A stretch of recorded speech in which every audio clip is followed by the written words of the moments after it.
देखिए, अब हम लोग को पढ़ना है आउटकम्स ऑफ डेमोक्रेसी, लोकतंत्र के क्या क्या परिणाम है। अब हम जान है कि लोकतंत्र एक अच्छी शासन व्यवस्था है। ऑल ऑफ डेमोक्रेसी जो है एक अच्छी शासन व्यवस्था है, तो इसका परिणाम भी क्या होगा, एक अच्छा ही होगा।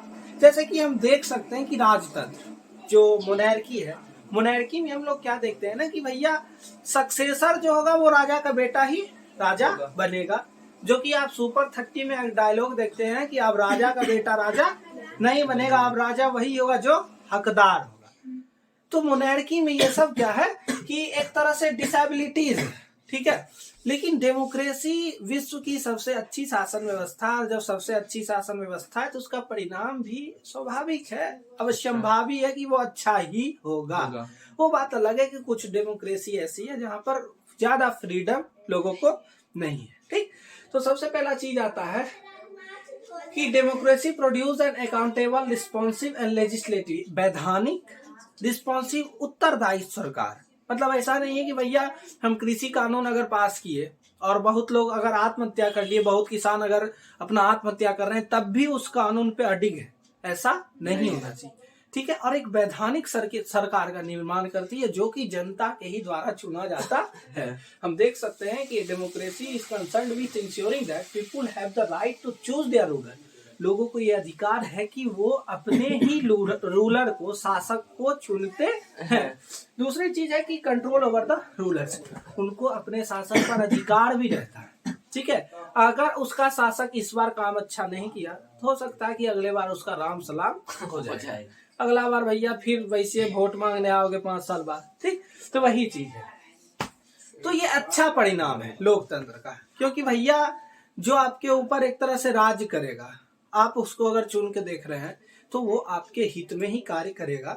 लेकिन ऐसा होता नहीं है, सब अपना पेट भरने के चक्कर में रहते हैं, ठीक। तो अब आता है कि व्हेन पॉसिबल एंड नेसेसरी। लेकिन देखिए, ये हमको भी पता है कि पेट भरने के चक्कर में रहते हैं, लेकिन ये आपको बुक में कहीं लिखा हुआ नहीं। कुछ ऐसी चीजें हैं जो बुक में नहीं मिलती है, जिसको हम फील करते हैं, एब्स्ट्रैक्ट नाउन है। इस चीज को हम फील कर सकते हैं कि भैया जो हो रहा है हम फील कर रहे हैं, लेकिन ये लिखित कहीं पर नहीं है, ठीक। तो अब आता है कि when possible and necessary citizen should be able to participate in decision making in a democracy. अब आया कि भैया एकदम तंग आ गया है, कोई भी शासक बढ़िया नहीं, कोई भी, मोदी जी खराब, राहुल गांधी खराब, और मायावती, सपा जितना है सब खराब हो गया।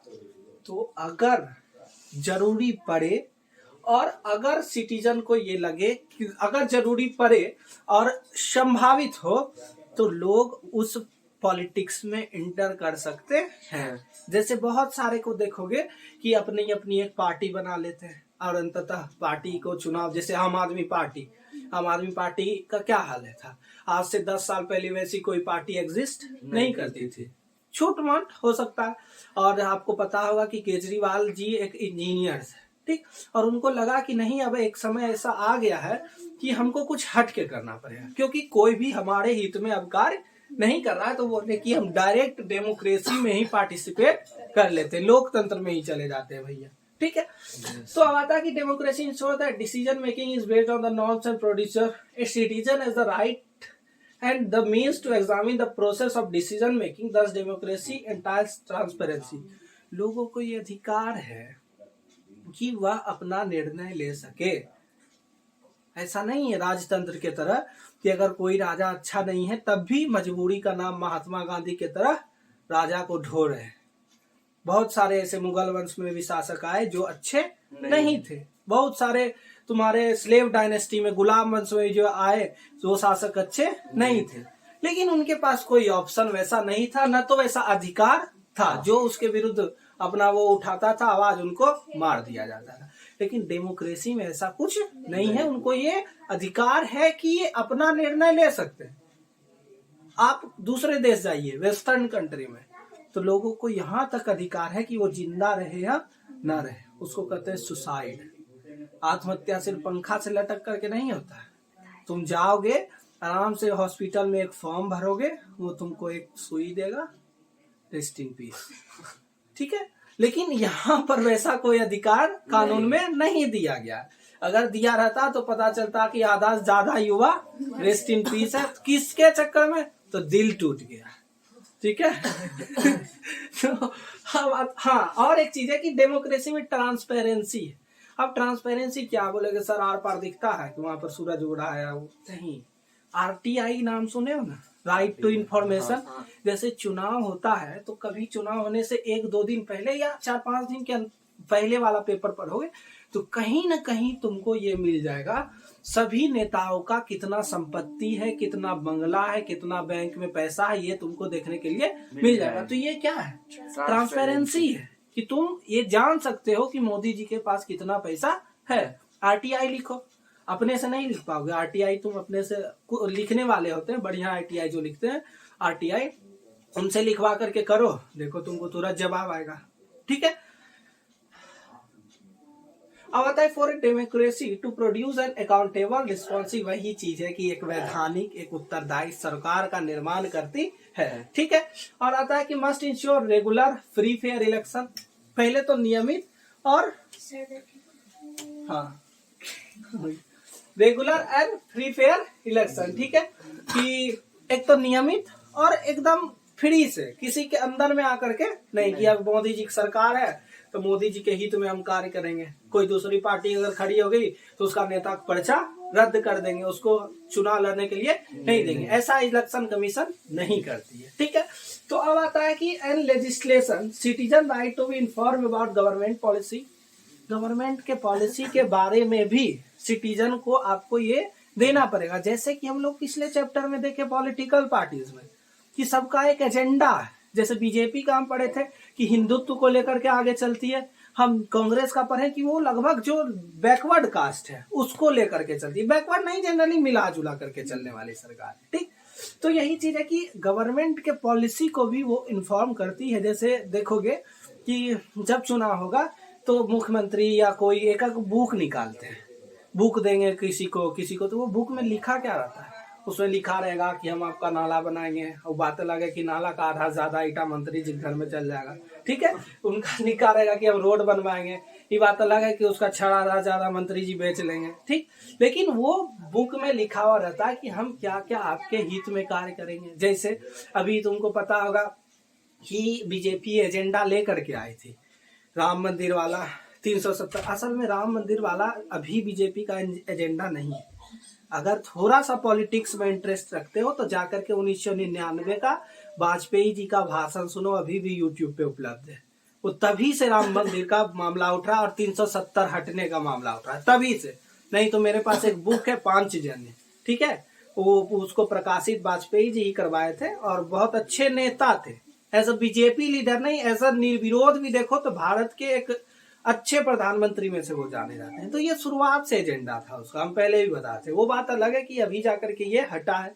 ठीक, तो और एक चीज है कि हो सकता है कि पीओके भी चुनाव से पहले कुछ लिया जाएगा या उस पर कुछ एक्शन किया जाएगा। ठीक, क्योंकि अब सरकार के पास वैसा कोई एजेंडा बचा नहीं। शुरुआत में सरकार बनी तो देखो 370 था, राम मंदिर का फैसला हो गया। ठीक, अब बचा है एक पीओके, और पीओके का मामला हो गया तो हमको लगता है कि सरकार अच्छे दिन तक चलेगी। और बात रही बेरोजगारी की, तो हम तो पहले बता दिए कि पढ़े लिखे हो, बेरोजगारी बढ़ना ही है। क्यों?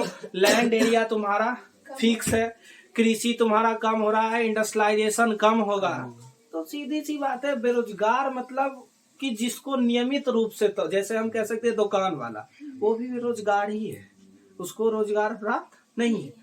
और ये ऐसे तो जनरली यूपी बिहार में ये ट्रेंड है कि सरकारी नौकरी, बाहर जाओगे तो तुमको ऐसा ट्रेंड ही नहीं मिलेगा। आज अमेरिका उतना ज्यादा वो डेवलप्ड कंट्री क्यों है?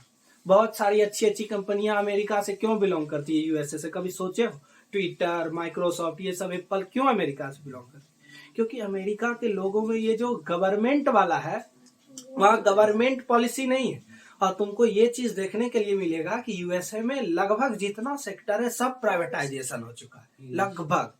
तो वहां के जो सिटीजन है वो उस चीज के लिए उत्तरदायी है कि अगर हम ट्रेन में थूक रहे हैं तो पोछना भी किसको पड़ेगा? हम ही को। इसलिए वो इतना डेवलप्ड है। और किसी के मन में ये नहीं है कि हमको नौकरी लेना, सबके मन में ये रहता है कि हम अपना पर के कुछ स्टार्टअप करें, छोटा सा ही, और वही तो छोटा छोटा बन के बड़ा बनेगा। ठीक है, तो स्टार्टअप का जब, जैसे गुजरात आज इतना डेवलप्ड क्यों है, ये कभी सोचे हो? वो बात अलग है कि सब बोलता है कि मोदी जी वहां के थे तो वहां के इसको ये वो फलना चिल्ला, वैसा नहीं है। गुजरात शुरुआत से डेवलप्ड है, क्योंकि वहां के साउथ जितना जाओगे ना, साउथ में तुमको गवर्नमेंट जॉब का उतना ज्यादा ट्रेंड नहीं मिलेगा। वहां सीधा है स्टार्टअप करना है, कुछ भी हमको करना है, अपना उद्योग लगाएंगे, ठीक है। इसलिए यहाँ पर लोग, लेकिन यहाँ पर ऐसा होने वाला है नहीं। और चलो ठीक है, सबका अपना अपना अच्छाई है, सबका अपना अपना बुराई है। आज तुम्हारा एनडीटीवी आधा से ज्यादा शेयर चल गया किसके पास? अडानी ग्रुप के पास।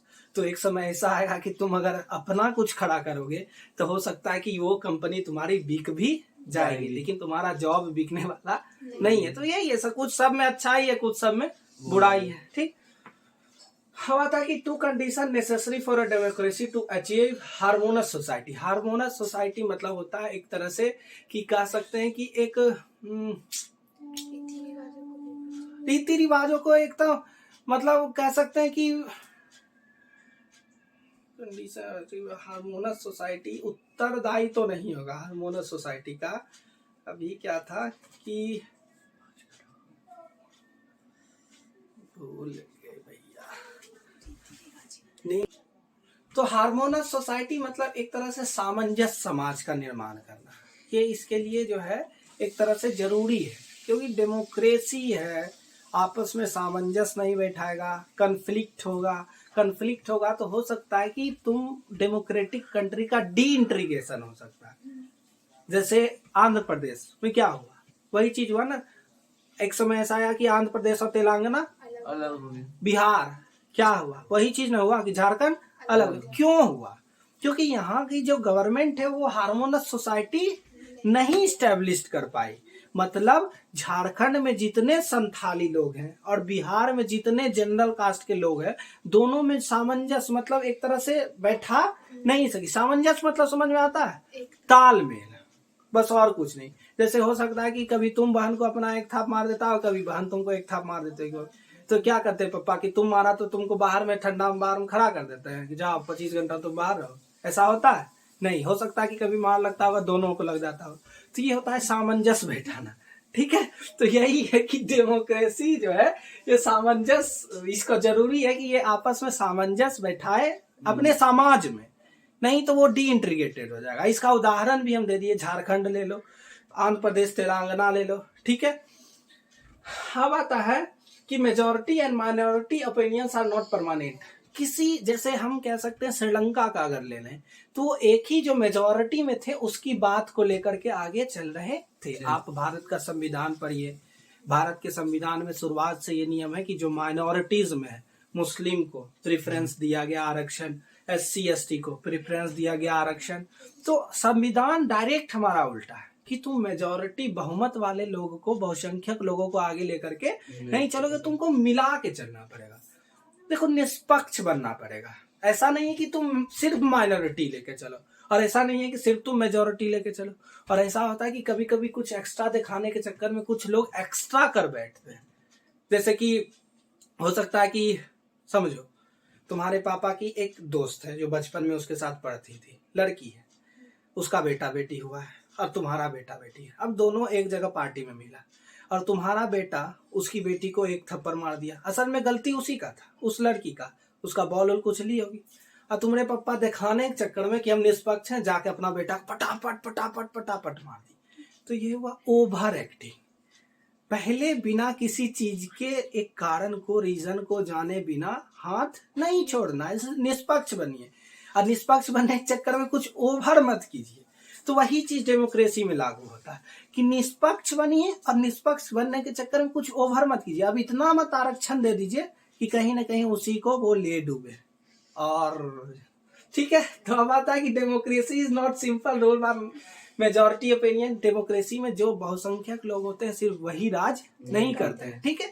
और इसका सबसे बड़ा उदाहरण है कि तुम देखे होगे अभी इलेक्शन हुआ होगा तो सीट फिक्स कर दिया जाता है कि यहाँ से शेड्यूल कास्ट, शेड्यूल ट्राइब्स के ही लोग खड़े होंगे, ठीक।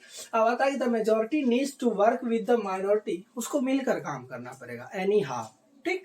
और so that government may function to represent the general view. तो इसी के तरह से होगा कि एक सामान्य नजरिया सबका होगा ऐसा नहीं है कि वो बैकवर्ड कास्ट है, वो जनरल कास्ट है तो उसको कुछ ज्यादा प्रेफरेंस दे दे, या जनरल कास्ट शुरुआत से कुछ ज्यादा प्रेफरेंस में आया तो उसको इतना मत घटा दो कि हो सकता है वो डिमोरलाइज हो जाए। ठीक, तो यही चीज है कि मेजॉरिटी ना तो मेजॉरिटी ना तो माइनॉरिटी, उसको एक जनरल व्यू लेकर के चलना करिए, समान निष्पक्षीय तरीके से। ठीक, अब आता है कि rule by majority doesn't become rule by, हाँ, majority doesn't will by majority committee in term of religion और रेस ऑफ लिंग्विस्टिक ग्रुप्स। समझिए, इसका उदाहरण लीजिए आप श्रीलंका से। क्या हो रहा था कि जो बहुसंख्यक समुदाय के लोग थे, तामिल वाला याद है ना, हाँ, जो बहुसंख्यक, हाँ, उस तामिल में भी था दूसरा एक तामिल बोलने वाला, शायद एक सिन्हल बोलने वाला, तो उसको प्रेफरेंस किसी एक को दिया जाता था। लेकिन डेमोक्रेसी में ऐसा होता नहीं है। ठीक, तो वही चीज है कि या तो मेजोरिटी और ना तो मेजोरिटी समुदाय। जैसे यहाँ भारत में हिंदू लोग ज्यादा है, हिंदू की जनसंख्या ज्यादा है, तो ये दोनों कोई भी ज्यादा राज्य ऐसा नहीं कर सकती है। आप प्रधानमंत्री पलट के देखिए, एपीजे अब्दुल कलाम मुस्लिम है, ठीक है।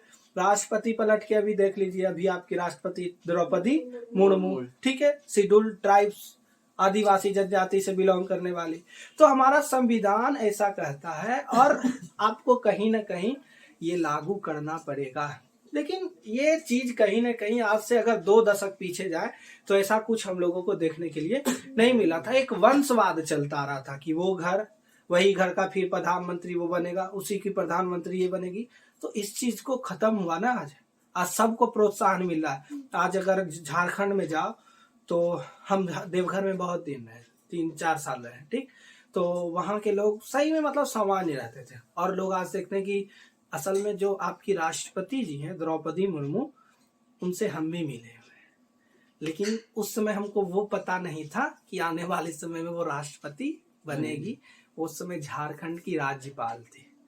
तो जब झारखंड में पापा के स्कूल का वो हो रहा था, क्या बोलता है, लोकार्पण हो रहा था, जब भूमि पूजन से के बाद जब स्कूल बन जाता है तो भवन श्रावणी मेला हो रहा था।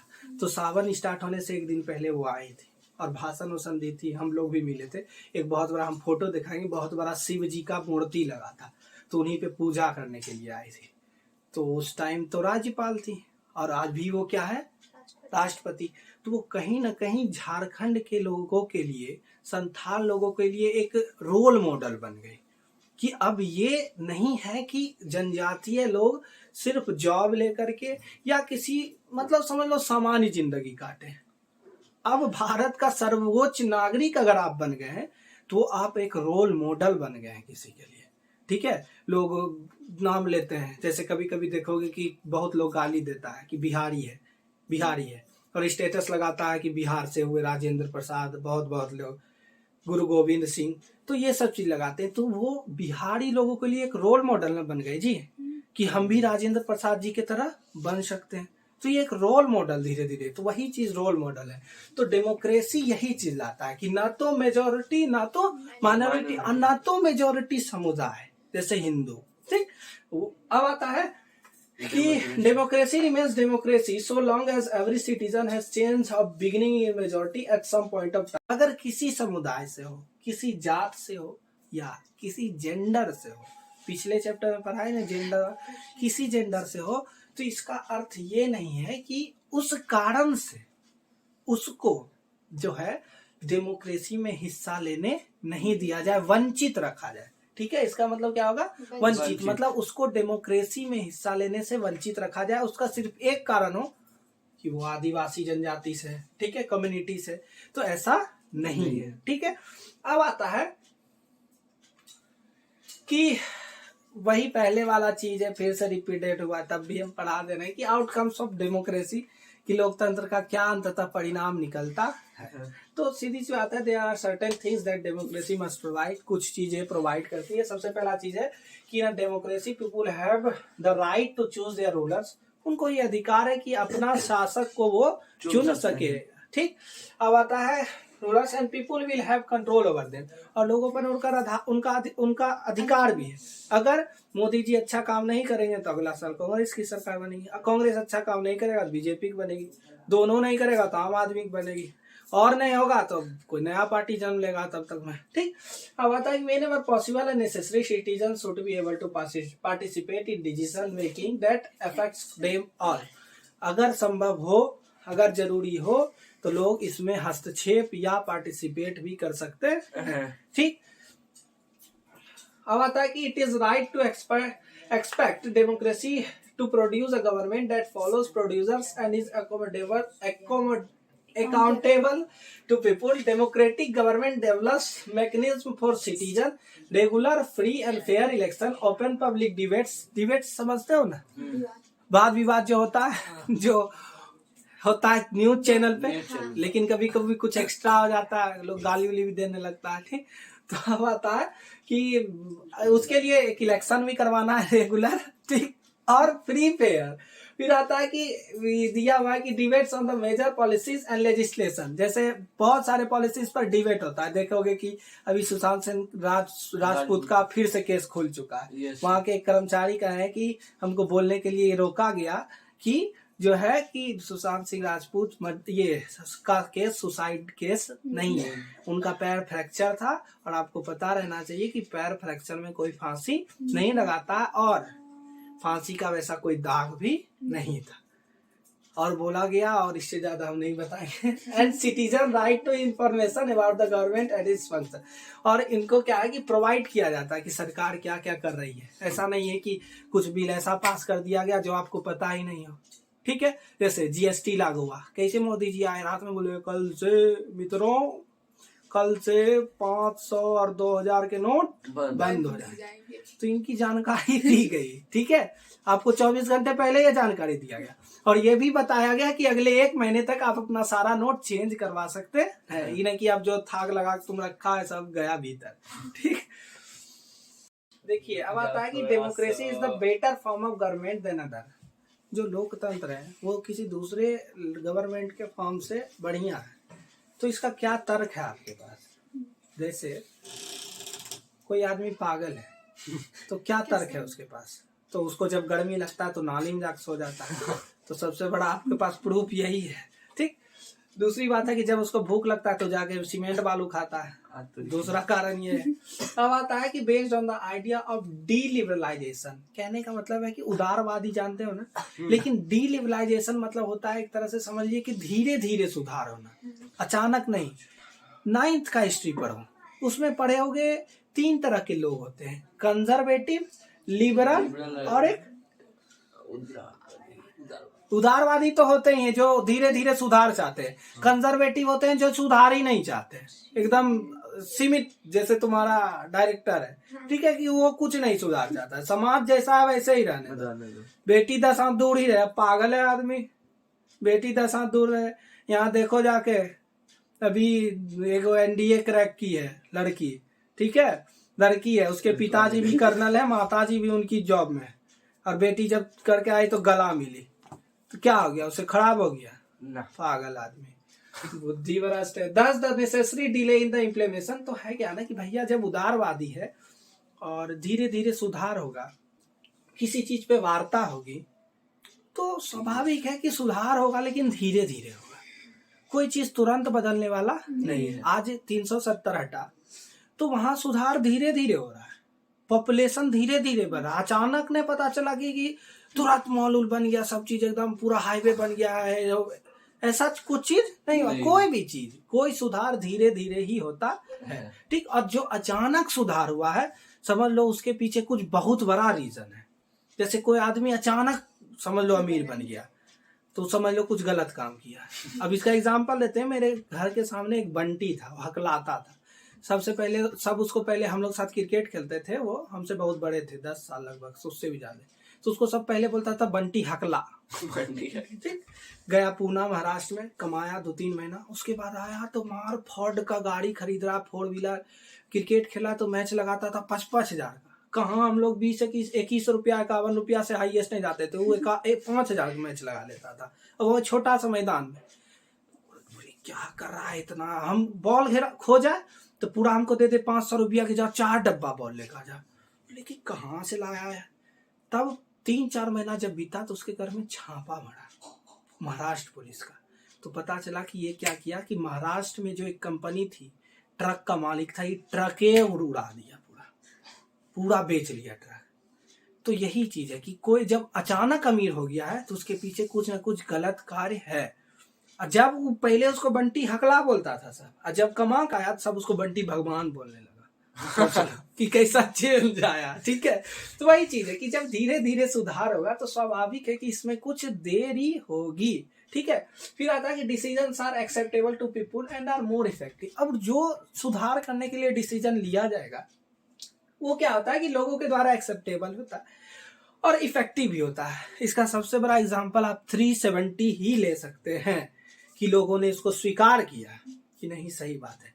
आज EWS का 10% आरक्षण, लोगों ने ये स्वीकार किया कि नहीं जनरल कास्ट में भी जो वीक सेक्शन है उसको आरक्षण मिलना चाहिए और इफेक्टिव भी है। आज देखोगे कि EWS का एक अलग कोटा बांट दिया गया, लोग उससे फाइट करते हैं, जॉब लेते हैं। ठीक, तो वही चीज है। अब आता है कि a citizen has the right and the means to examine the process of decision making, there is a transparency. और ऐसी कोई बात नहीं है कि जो बहुमत में लोग रहेंगे सिर्फ वही डिसीजन मेकिंग कर सकते हैं। अब जान रहे हैं कि कोई बिल पास करवाने के लिए राज्यसभा और उच्च सदन और निचले सदन दोनों में 2/3 बहुमत आपको चाहिए, तभी कोई कानून बन सकता है। और कानून बना, सोचो कि भैया कानून क्यों बनाएंगे, तो कोई भी सुधार बिना कानून बनाए नहीं होगा। तुम 10,000 रुपया कमा रहे हो और 12,000 महीना में खर्च कर रहे हो, 2 रुपया कर्ज लेके, तो जब तक तुम अपना एक रूटीन नहीं बनाओगे, एक नियम नहीं बनाओगे कि हमको 8,000 खर्च करना है, 2,000 सेव करना है, तब तक तुम्हारा वृद्धि होने वाला नहीं है। अब आता है कि democratic government is legitimate government, people's on government होता है कि ये वैधानिक और लोगों की सरकार होती है। ठीक है, जैसे आता है कि लेजिस्लेटिव मतलब जानते हो ना, विधेयक, वही है कि वैधानिक है। ऐसा नहीं है कि जबरदस्ती बना लिया कि चाचा का बेटा बजाना है बस गोली मरवा दिया अपना राजा बन गया, ऐसा लोकतंत्र में नहीं होता। लेकिन एक बार हुआ है, बताएंगे वीडियो खत्म होने के बाद। अब होता है कि there is a inability of democracy to achieve higher economic growth which is cause of worry. सबसे बड़ा चिंता की बात है भैया कि तुम अगर लोकतंत्र में हो तो तुम बहुत ज्यादा पैसा जमा नहीं कर सकते हो। अचीव हायर इकोनॉमिक ग्रोथ, ठीक है, तुमको भी सीमा है कि तुम्हारे पास इतना ही पैसा होना चाहिए, नहीं तो छापा मराएगा। ठीक है, अब आता है कि ability to handle difference decisions and conflicts in the positive point of democratic. तो इसमें होता क्या है ना कि सबसे बड़ी जो अच्छी चीज है कि किसी भी कॉन्फ्लिक्ट को, किसी भी डिफरेंस को हैंडल करने जानता है। और ये गुण भारत में सम्राट अशोक के समय से आया। जब अशोक के समय में बहुत सारा धर्म आ गया, बौद्ध धर्म आ गया, हिंदू धर्म पहले से था, और हिंदू धर्म में भी धीरे धीरे अब एक तरह से डिसेबिलिटीज आने लगी कि लोग ज्यादा से ज्यादा कास्टिज्म अपनाने लगे कि वो जो ब्राह्मण जाति है, वैश्य है, शूद्र है। तब उन्होंने मिशन स्टार्ट किया धम्म का, धम्म का। और बुद्ध को शायद एशिया का ज्योति भी कहा जाता है, लाइट ऑफ एशिया। ठीक है, बुद्ध को, सम्राट अशोक को नहीं, सॉरी फॉर दैट। तो इससे क्या मिलता है कि किसी भी चीज को हैंडल करने के लिए आपको एक कड़ा कानून लाना पड़ेगा। हाँ, ये बात अलग है कि थोड़ा सा जब कॉन्फ्लिक्ट ज्यादा बढ़ जाए तो उसको कानून को थोड़ा सा लचीला करना आपको पड़ेगा, आपको अडिग नहीं रहना है। हम आता है कि democracy has strength the claims of the disadvantage and discriminated caste for equal status and equal opportunity. मतलब जो एक तरह से कह सकते हैं कि डिसएडवांटेज है उसमें कि वंचित है। जैसे अभी कुछ लोगों के द्वारा बहुत सारी ऐसी जनजातियां हैं जिनका नाम भी, या इसका सबसे बड़ा उदाहरण लो, कुछ ऐसा जो कह सकते हैं कि भाषा है, उसको भी राजकीय भाषा में शामिल किया गया है। ये जरूरी है क्योंकि उनको भी तो लगना चाहिए कि हम एक संघ में है, हम एक फेडरलिज्म का पार्ट है, संघवाद में है, तो हमारा भी कुछ क्या होना चाहिए, मांग होना चाहिए। और फिर आता है कि जो भेदभाव है उसको खत्म करो और इक्वल स्टेटस आप लाइए। और ये चैप्टर आपका हो गया खत्म।